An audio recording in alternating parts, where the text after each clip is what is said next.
श्री रामचंद्र चरणों मनसा स्मरामि, श्री रामचंद्र चरणों वचसा गुणामि, श्री रामचंद्र चरणों शिरसा नमामि, श्री रामचंद्र चरणों शरणं प्रपद्ये।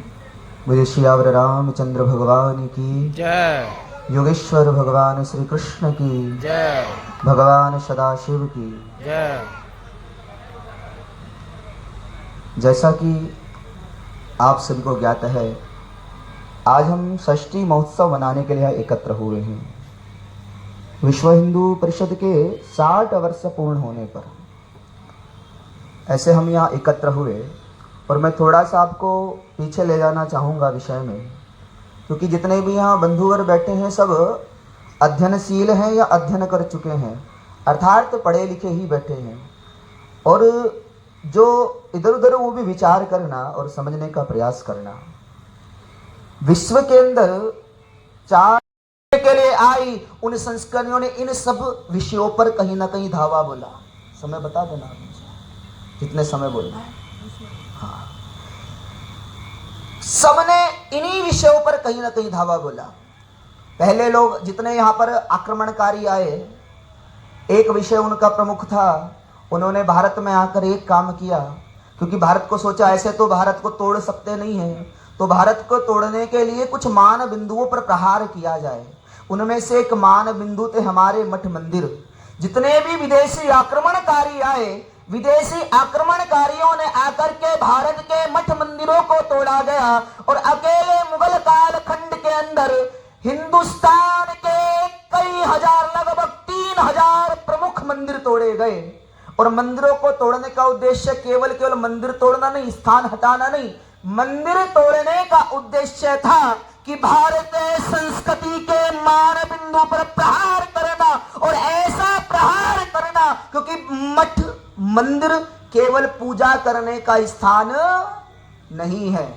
आजकल तो एक व्यवस्था बन चुकी है, हमने मंदिरों को केवल पूजा करने का स्थान मान चुके हैं हम लोग, कि मंदिर में करना क्या है, मंदिर में जाना, दीपक घुमाना, चीनी मीठी गुड़ जो मिले वो चढ़ाना, मत्था टेकना, मन की इच्छाएं भगवान के सामने रखना और अपना काम पूरा हो गया। ऐसी विचारधारा हमारी। किंतु उन लोगों को पता था कि मठ केवल पूजा का स्थान नहीं है, मठ वो स्थान है जहां से पूरे हिंदू संस्कृति को प्राण शक्ति मिलती है। वो स्थान मठ मंदिर है जो हिंदू संस्कृति को बचाए रखता। कैसे बचाए रखता है? क्योंकि मठ मंदिर हमारी शक्ति का केंद्र था, हमारे गौरव का केंद्र था। वो गौरव था जो बार बार याद दिलाता रहा हमारी पूर्वज व्यवस्था के बारे में, हमारी प्राचीन व्यवस्था के बारे में। उन्होंने आकर मंदिर को तोड़ा। आपने सुना हुआ काशी के अंदर मंदिर तोड़ा गया, अयोध्या जी के अंदर मंदिर तोड़ा गया, कृष्ण जन्मभूमि पर मंदिर तोड़ा गया, सोमनाथ जी का मंदिर तोड़ा गया, अनेक मंदिर तोड़े गए। और मंदिरों को तोड़ने का विषय केवल इतना था कि जिसके कारण इनका मनोबल खत्म हो सके, इनका मनोबल समाप्त किया जा सके। क्योंकि जिस जाति का, जिस परंपरा का मनोबल खत्म हो जाए, उस परंपरा को कोई बचा सकता नहीं है। क्योंकि हम मंदिर क्या है? मंदिर पूजा का स्थान नहीं, मंदिर हमारा इतिहास है, मंदिर हमारा इतिहास है। और किसी विद्वान ने कहा है, जिस जाति के गौरव को मिटाना है, जिस संस्कृति के गौरव को मिटाना है, उसके इतिहास को मिटा दीजिए। जिसका इतिहास मिट गया वो व्यवस्था भी अधिक दिन तक जिंदा रहने वाली नहीं है। और इसीलिए उन्होंने आकर के हमारे मठ मंदिरों पर प्रहार किया। अयोध्या में राम जन्मभूमि, काशी में काशी विश्वनाथ, मथुरा में योगेश्वर भगवान श्री कृष्ण की जन्मभूमि स्थान पर बना केशव देव जी का मंदिर, और सोमनाथ इत्यादि अनेक मंदिर तोड़े गए। अभी हमने कल एक पर्व मनाया। क्या पर्व मनाया है? जन्माष्टमी। क्या बनाया? कृष्ण जन्माष्टमी। कल योगेश्वर भगवान श्री कृष्ण का प्रकट्य उत्सव हम लोगों ने मनाया। जगह जगह धूमधाम से सब लोगों ने उपवास भी रखे होंगे, मंदिर सजे होंगे, और आप लोगों ने अपने अपने सामर्थ्य से भी बढ़कर के योगेश्वर भगवान श्री कृष्ण का जन्मोत्सव मनाया होगा। लेकिन आपने कभी विचार किया जहां योगेश्वर भगवान श्री कृष्ण का जन्म हुआ, वो स्थान आज भी हमारे पास। कौन कौन मथुरा गए हैं? हाथ उठाकर बताएं। जो मथुरा गए हैं, 3-4 लोग मथुरा गए हैं। मथुरा में आपने कृष्ण जन्मभूमि के दर्शन किए?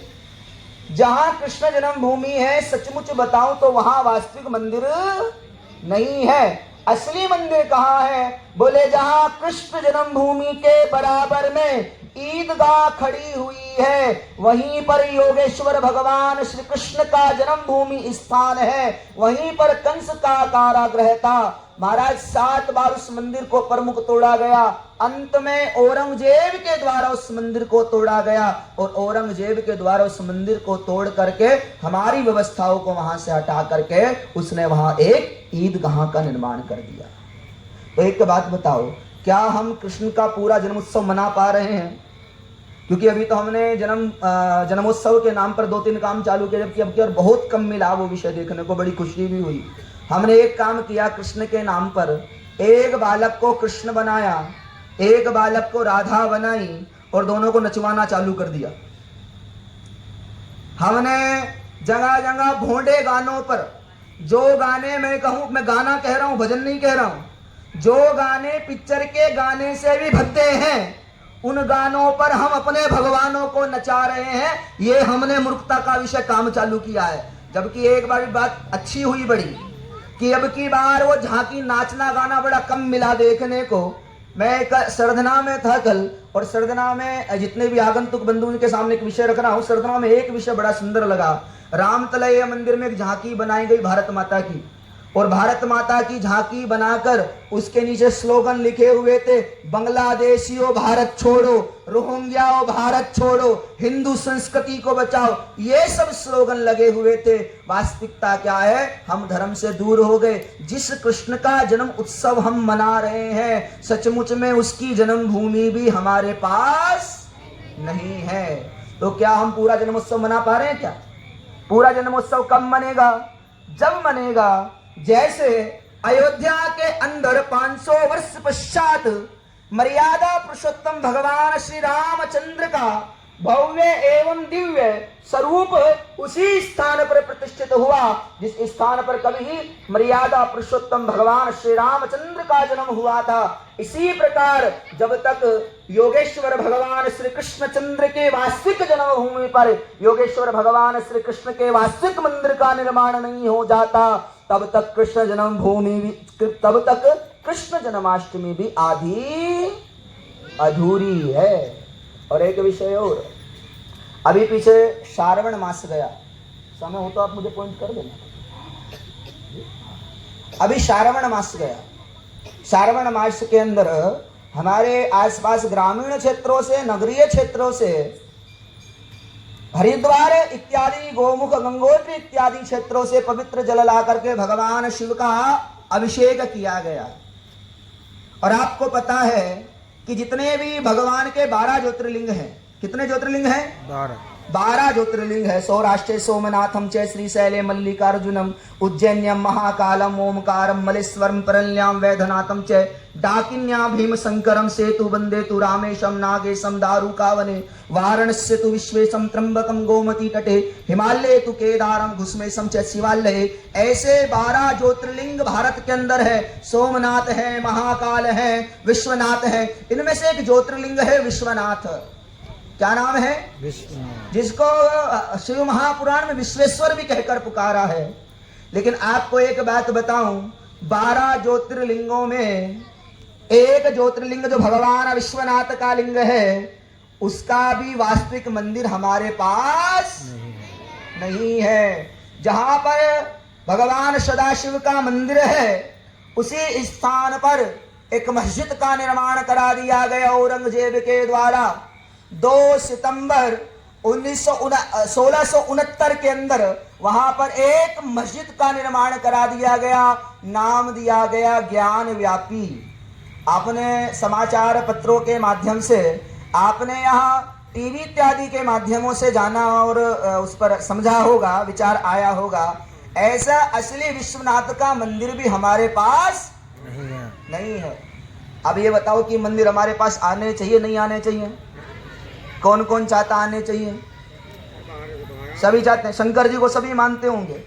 भाई यहाँ पर कोई भगवान वाल्मीकि स्वामी को मानने वाले होंगे तो भगवान वाल्मीकि स्वामी ने किसके बारे में लिखा? भगवान राम के बारे में। यहाँ कोई पूज्य रविदास जी महाराज को मानने वाले होंगे, पूज्य रविदास जी महाराज ने किसके बारे में लिखा? योगेश्वर भगवान श्री कृष्णचंद्र के बारे में। अर्थात जितने भी यहाँ के कश्यप मुनि को मानने वाले हो, दक्ष प्रजापति जी की परंपरा से हो, रविदास जी की परंपरा से हो, विश्वकर्मा जी की परंपरा से हो, परशुराम जी की परंपरा से हो, सूरजमल जी की परंपरा से हो, या फिर अन्य हमारे किसी भी महापुरुष की परंपरा से हो, सब चाहते हैं मंदिर मिले या नहीं मिले? मंदिर मिलने चाहिए। हाँ जी। तो मंदिर ऐसे मिलने वाले नहीं, मंदिर ऐसे मिलने वाले नहीं, मिलने होते तो ऐसे अब तक मिल जाते। क्यों नहीं मिलने वाले? क्योंकि किसी भी चीज को पाने के लिए शक्ति दिखानी पड़ती है। अपना प्लॉट भी कब्जा हो जाए, अपना प्लॉट भी कब्जा हो जाए तो उसको प्राप्त करने के लिए शक्ति दिखानी पड़ती है। और कलयुग में सबसे बड़ी शक्ति का नाम क्या है? क्या नाम है? एकता। एकता। संघ शक्ति एकता। कलयुग में संघ की शक्ति सबसे बड़ी है। इसलिए यदि अपने आराध्यों के पावन मंदिरों को वापस प्राप्त करना है, जिस स्थान पर भारत कभी विराजता था विश्वगुरु के दायित्व पर, उस दायित्व पर पुनः उसको प्रतिष्ठित करना है, तो हम सबको जो एक कीड़ा हमारे बीच में काम कर रहा है उस कीड़े को छोड़ करके एक होना पड़ेगा। और वो कीड़ा कौन सा कीड़ा है? कौन सा है? जातिवाद। सारे बोलो, कौन सा है? जातिवाद। जातिवाद। मैं ठाकुर, मैं गुजर, मैं बामन, मैं हरिजन, मैं विश्वकर्मा, मैं प्रजापति, इत्यादि इत्यादि जो भी जो जातिवाद का विषय है। क्योंकि जब जब हम बटे हैं, जब जब हम बटे हैं, तब तब हम कटे हैं। जहां जहां भी हिंदू बटा है वहीं वहीं पर हिंदू कटा है। आपने कश्मीर सुना होगा, सुना? कश्मीर नहीं सुना तो बांग्लादेश तो देखा होगा समाचार इत्यादि के माध्यम से। बांग्लादेश के अंदर हुआ क्या? हिंदू बट गया, इर्द गिर्द हो गया, और दूसरे लोगों ने पकड़ करके हमारा इलाज कर दिया। दूसरे लोगों ने हमारा इलाज कर दिया। इसलिए देखो भाई, एक बात मैं कह रहा हूं, ज्यादा समय भी ले रहा हूं, लेकिन एक बात लास्ट कह रहा हूं यहां। ठाकुर कितने हैं? थोड़े से। ठाकुर कितने हैं? थोड़े से। ब्राह्मण कितने हैं? थोड़े से। दलित कितने हैं? थोड़े से। गुजर कितने हैं? अरे बोलो भाई। थोड़े से। जाट कितने हैं? कश्यप कितने हैं? विश्वकर्मा कितने हैं? पाल समाज कितना है?